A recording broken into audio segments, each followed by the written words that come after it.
Right, there we go. Now we've got some background music.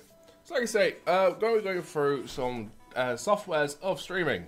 And this will also include some websites and stuff. And just purely to show you what your software can do and how much it really helps.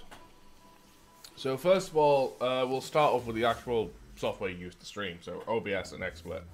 And this is where the stream could crash. Because OBS doesn't like it when another OBS is open. This isn't the OBS I'm using right now, so it's fine. Should be.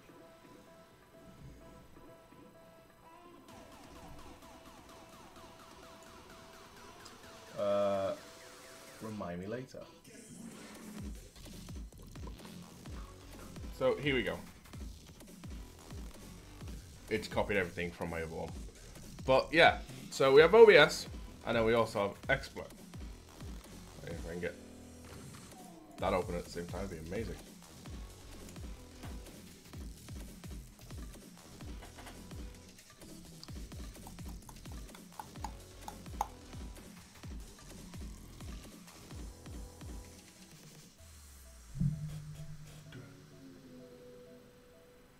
But the OBS window is white. It is, unless you go into settings and change the theme to dark.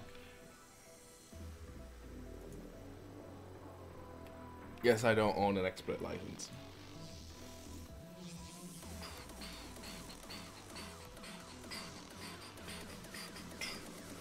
Boom. Right. Turn display off.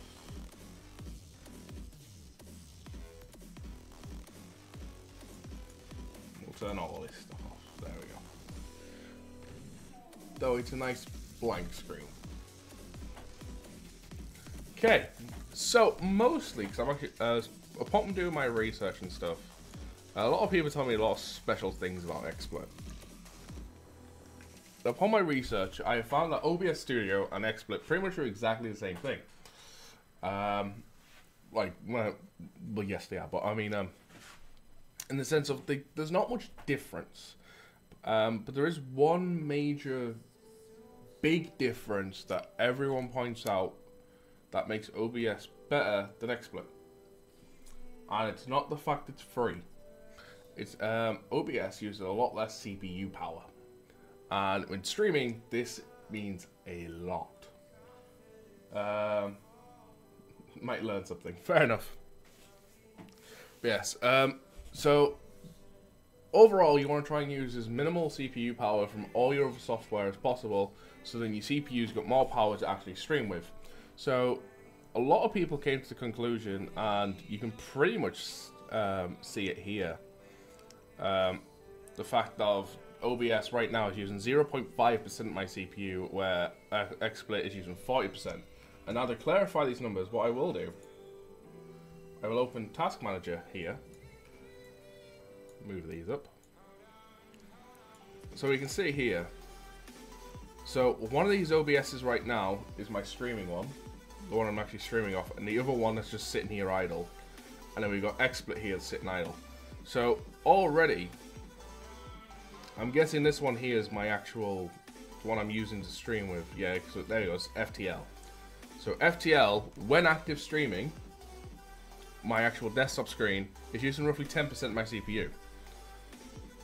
OBS idle though is only using 1.5%, coming up to 2%, and that's while idle. So it's while it's not doing anything, while it's not doing any encoding or anything, and then obviously that's going to get higher when you turn it on. And XSplit, as we can see, is actually using 2, 3, sometimes maybe 4% while idle. So yes, it's not much more, but everything counts. And also, I don't know, does XSplit come in a 64-bit? I'll quickly browse my folders.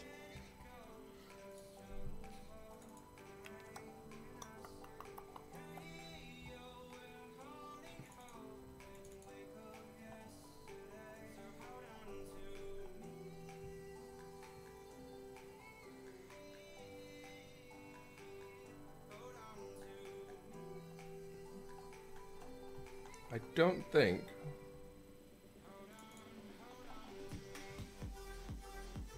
If it does, I can't find it right now anyway. So yeah, so straight off the bat, the OBS seems a lot more enticing to use because it uses a lot less CPU power, which generally means that's going to be better for your CPU because more power going to be actually going to the stream itself to edit, which overall is good. Now in terms of scene creations and stuff, I'm an OBS user, so I know OBS a lot better and stuff, but through watching a lot of videos and everything, OBS and XSplit, when it comes to making the scenes, the sources, what they can do, they're mostly the same now, so there's not much actual difference between them now, which I find a little stupid in my opinion. One of the things that is annoying about XSplit, if you want to use it though, is most of its features are behind a paywall. So you have to use mono sound, you can't use stereo unless you pay for the license. You can't go to 60 FPS unless you pay for a license. And you can't go above quality 720 unless you pay for a license. So a lot of its features are blocked behind a paywall. Like for example, you can see on the screen, you see scenes 1 till 4, then plus. I can't add any more scenes unless I buy a license, and you can have like 12 scenes or something like that. So it's a lot. Most of them are the same though. Settings is found at different locations and things like that when it comes to the studio version of OBS. So we're going to some settings now. So as we're going to go through all these settings step by step to kind of show us what it could do. Everything's pretty much exactly the same in XSplit. You're just going to go and find it. So you'll go like through here, edit there, and then there'll also be a bit. There you go, settings there to edit through. And that's how you do all that for XSplit. So let's get rid of that now, so it causes me less of a crash. Okay, so general settings in OBS, language, English, theme, dark, I have that. You can have it as normal theme, you only get 2 themes, default or dark. I like mine dark. Open and startup, I pretty much never want that. A lot of these settings pretty much remain untouched. Just quickly browsing through them to make sure. Yeah. So actually the only setting I touched in here was change the theme to dark. Did you use XSplit when you first started streaming? I did because I got a free 3-month license with it. And then I paid for a 3-month license for it. But at the time I wasn't fully dedicated to it, so I couldn't properly use it. And then by the time I got fully dedicated to streaming, I didn't have the money to go and buy an XSplit license or whatever. So I just went with OBS, and it's been fantastic for me ever since. So pretty much everything in the general settings I don't touch. There's like nothing here really to touch. Okay, stream. So the one major difference between OBS Studio and the OBS FTL, which I'm using, is a streaming service here. There's a Beam FTL service, which is what makes it so there's no delay between you saying something, me replying, you hear it instantly. That's the only difference between this OBS and the OBS I'm using to stream. I would like show, but additional drives have been added to the database. Thank you for the host, my darling. It means a lot. So here is just simply select what you're streaming to. So if you're streaming to Mixer, it's like Mixer FTL service. Then it'd be like Mixer. So boom. Pick the place closest to you. So in my case it would be London. Put your stream key in and then just apply that. Your stream key can be found, I'll show you in terms of Mixer. Boom. So I can show this purely because it goes blurry. So here we have stream key, and it's just a matter of clicking this button here to copy it. It copies it, paste it in there, you're good to go. Never ever show anyone your stream key, because that means they have access to your channel, and this is generally a bad thing, as they can take over your stream at a moment's notice. So if you ever feel like someone's got hold of your stream key somehow, you can regenerate it. As you've seen there, it was right underneath just saying regenerate stream key, and it makes a whole new code and makes the last code obsolete. So there is safety measures in place to protect your channel. Output. So I've got the advanced settings on here because this is what I use, and I'll quickly go through these and things like that. But output is your streaming and recording and stuff like that, and there's actually pretty cool things you can do here inside OBS. I don't know if some of the stuff I'm about to show is inside XSplit. Like I say, I'm not a full XSplit user, so I can't go fully into XSplit in detail. However, there'll be plenty of guides on YouTube for that. So, output mode advanced, because that's what I'm using. I'll show off the basic in a moment. In fact, simple. So this, if you don't want to get overcomplicated, this is what you want to get used to. Is the simple version, which is your bitrate, which is how much you're uploading at. Every 1000 bitrate is 1 megabit, as 1 megabyte or something like that, 1 megabit of your actual upload. At the moment, from what we're aware of, Mixer can't take any more than 3500 bitrate, same as Twitch. I could be wrong on that because Mixer can do 4K, so I think they can maybe take higher. However, there's a lot of things about this I don't know. I don't know if on Mixer you can stream whatever you want, unlike Twitch, because on Twitch's side, if you're streaming stuff, you've got to take your bitrate into consideration for the fact of whatever you stream out at is what people go download it at. So if people got crap internet, they can't see you. Which is why a lot of new people have to start at a small bitrate. I don't think it's the same for Mixer though. Encoder, software X264. This is basically your processor. It's a fancy name for it. It's that's the processing power of your actual CPU that is inside your computer, and it's the main thing you'll be using. Audio bitrate.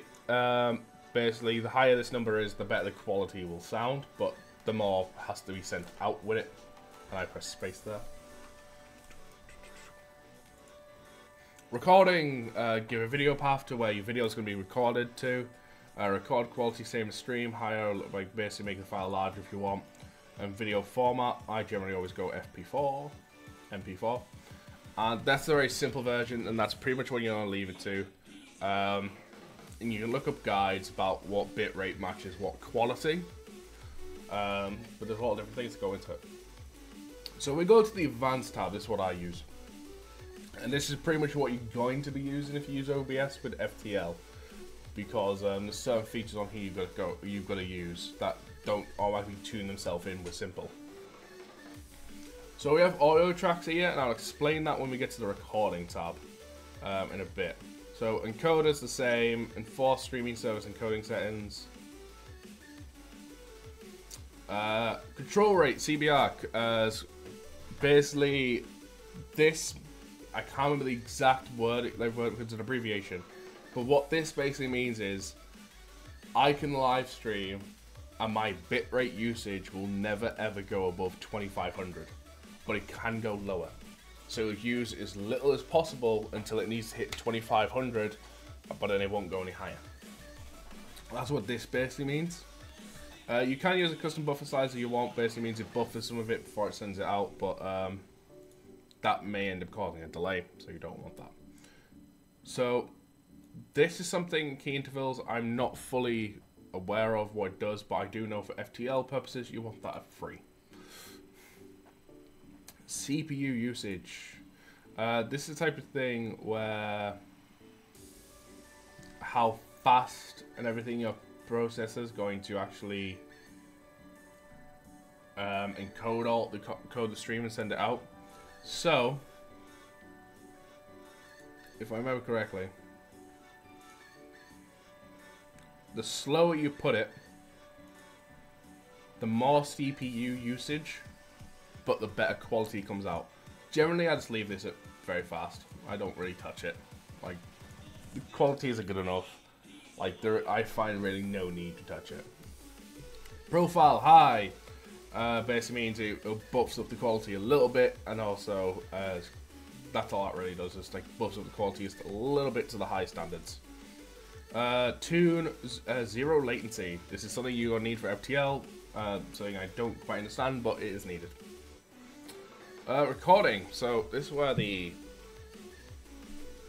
audio tracks kind of go in for me. So for recording, yeah, again, your record path where you're going to record your video to, because you can record and stream at the same time, which is what I was going to do here, but probably my drivers need an update. Yeah, again, video format MP4. Now, audio tracks. Now you can see on streaming, I've only got one. So I've got one selected. I can only ever have one selected. Here, I can have multiple, and for this reason, I'll explain. I'm going to go out of here. Do I want to change stuff? No. Don't show us anything. So if I go here, advanced audio tracks. And it doesn't help because I've got everything turned off. So if I turn that on, and that's all I really need. So I don't need the Elgato to actually work right now. So what this does, what the audio track you've seen before. So you've seen on the stream setup, I had audio track 1 selected. However, in recording, I had 2, 3, and 4 selected. So here in OBS, we've got an advanced audio tab where I've got desktop audio, mic audio, and Elgato audio. And at the other side, you can see the tracks with 1 to 6 and then certain boxes ticked. So on all of them I've got number 1 ticked. But mic also has 2 ticked, Elgato also has 3 ticked, and desktop also has 4 ticked. So they're all in one audio track, but then they're also in the separate ones. So what this allows me to do in file settings, boom. So audio track 1, it'll stream whatever's in audio track 1, which is everything. So all that audio track will go out to the stream, and you'll hear it all. But then when I record it, I record them as separate audios. So 2, 3, and 4 are selected because they're the only ones that are on 2, 3, and 4. So when I go to edit the video, they're now in their own separate audio lanes, and I can adjust everything on its own, not all together, which is what I used to do in the past. And this is something I've only started recently doing. So now it's like, oh, my mic's too loud. Turn that down without affecting the game. And it's as I can do things like that, which is something I'd really advise. Encoder. This is a fancy word for my graphics card. Since I mostly stream off the console, and I don't really stream on the PC that much, because my PC is not that powerful, I tell my graphics card to do the recording for me. Because it's a GTX 970, which means it's a high enough graphics card to have what's called CUDA cores, which is basically rendering cores. And because of that, it has the power to actually encode my stream for me, but it also has the power to record my stream for me. And if I'm streaming as a game on my Xbox, my CPU's doing work, my graphics card's just sitting there doing nothing. So this way my graphics card can use its power to do something without affecting my CPU. As my CPU doesn't have to do something else on top of that. All these settings here are pretty much the exact same. This may say something different, and it's set to 25, but it pretty much means the exact same thing as this. That means the exact same thing. Preset high quality, because we want the best quality possible. Profile main we have here. It's meant to be high, I'm pretty sure. Yeah, I'll check it over here. I set it all over here.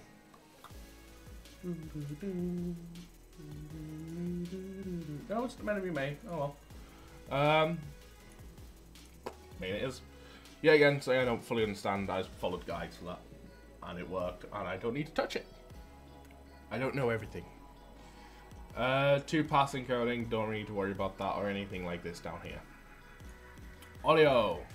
So here, like I said, I've set the audio tracks for stuff. So I can set the audio track for each individual thing here. So I can make it where my mic's a better quality than my Elgato or whatever. However, I just leave them the same because I like all my audio tracks to have the same quality. 160 is more than enough. You don't really need to be jumping into these higher numbers. You really don't. You can see I've even named them all, so I know what the tracks are. And then we go to audio here. This is a different type of audio compared to what you've seen before. So here is where we affect the audio of what we see on the stream stuff. So audio you see here. Yeah, I know because you're still open. So rate 38 Hz. It's higher, it's better. That's all I can really say. Stereo over mono, because I can't remember the exact thing about mono, but basically stereo basically means if you've got a set of speakers, you've got one to the right of you and one to the left of you. If I talk more to the right, I'll come out more of the right speaker, and if I talk more to the left, I'll come out more of the left speaker. That's obviously if I've got my mic central and stuff like that. So that's stereo type thing. Basically, it's the base as the ground level of surround sound, without having 5.1 and stuff like that. So that's stereo, which is generally a lot better. Here we are telling the stream what as the audio coming out of this device, that's the capture. So these are my speakers, so everything comes out of my speakers. So whatever audio is coming out of my speakers, the desktop audio will capture.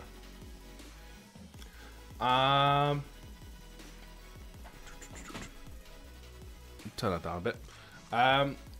We can set a second one here, so we can have two separate desktop audios if we want to keep something off the desktop audio and adjust that for later. And here we also have mic, so it's telling to capture my Blue Yeti, and then we can set up multiple mics type thing. So this is the type of thing you would use for like a multi-stream, where you've got multiple people around and all you want to stream on the one rig, or maybe a podcast setup type thing. So that's something for that. And then you got all these push to talk latencies if you want, or push to enable. Video. So this is affecting what the quality. So this affects the actual scale that the video goes out at. So base canvas is the canvas, like the actual resolution of your screen, which should normally Xbox, PC, PlayStation, no matter what you're streaming off or through or whatever, it should always be 1080. We then downscale that 1080 down to 720 because that takes less power out of the CPU and also means less bitrate for your uploads. And 720 is also generally good enough. And with it downscaling, it does a thing called super sampling, I believe it's called, where it doesn't make it become 720, it squeezes a 1080 image down into a 720, which just makes it a little bit more crisp.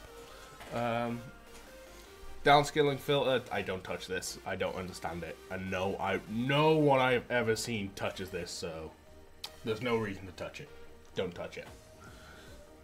FPS value. So this is the frame rate you want to send your video at. There's only three frame rates you want to look at. Standard is 30 FPS. Once you've got the extra power and stuff like that, and you know you can do it, 60 FPS, which I could probably do, but I just don't want to. It's because of plans I've got coming. And if you have to downscale your FPS for certain reasons, 24 FPS, which is basically movie standard. But you should really leave it at 30 if you can. Hotkeys is basically set the hotkeys for everything, so we can press buttons and do transitions and things like that, and mute the mic or unmute the mic. I use my numpad for all this type of stuff. So you can see here, shout layers and stuff, these are the same because I want them to pop at the same time. So if I press this button, boom, you see that thing up there? Up there. That's a hotkey, and that's it gone. That's all this is. You got to go in, find out what it is. So switching scenes and everything. Advanced. There's very little we touch here. But processor priority high. Basically, it's telling your computer this is a high processing power priority. So it will give the processing power to OBS over everything else. So that way OBS can still stream and it can still encode. This is something I always do, and because when I'm streaming, it's my highest priority. I want OBS to have the power. Leave alone, don't touch. Audio monitoring is something you can do if you want. Basically, audio monitoring, if you enable audio monitoring on something, you can select the device that the monitoring audio comes out of, so you can check to see how it's doing. This is the only thing you want to have headphones plugged into. Why I plugged in there for other reasons and testing and stuff. Recording. Don't touch. Stream delay. You can't touch this. So stream delay, you can enable a stream delay if you wish. But this is mainly used if you're going to be doing multiplayer games, so people can't what's called stream snipe you. And basically they watch you stream, find out where you are, and then come kill you. And it's mostly for games like FPSs and things like that this happens in. The way to get around things like this is basically adding a delay to your stream, So when they're watching you 5 minutes in the past or whatever, and because of that, they can't find you. Not a lot of people really put this on though. Automatic reconnect. This is basically if you disconnect from the service, it will automatically try and reconnect to the server. Network, IP addresses and things like that. You can bind it to your actual IP, but there's no need. And that's the settings of OBS. So we'll go into actual scenes and stuff like that. Nate, hello. How's it going? So inside the settings and that, settings we've done them. So OBS for streaming stuff, it's a mixture of scenes. You can see I've got plenty here, and then it's a collection of sources that make the scene. So as an example, I've got over here, I've got my offline image because my intro video is basically my offline image making me go live, and then I've got a separate one for my outro here. And I've got a separate one for game. And then I've got all these other ones, like I've got one just for cam. The cam one pop-up goods in use over here in this other one. And testing stuff that I go into like test various things. So what we're gonna do is basically it's a collection of sources and stuff that make up the scene. So like my pop-ups in. I'll add in my beam layer.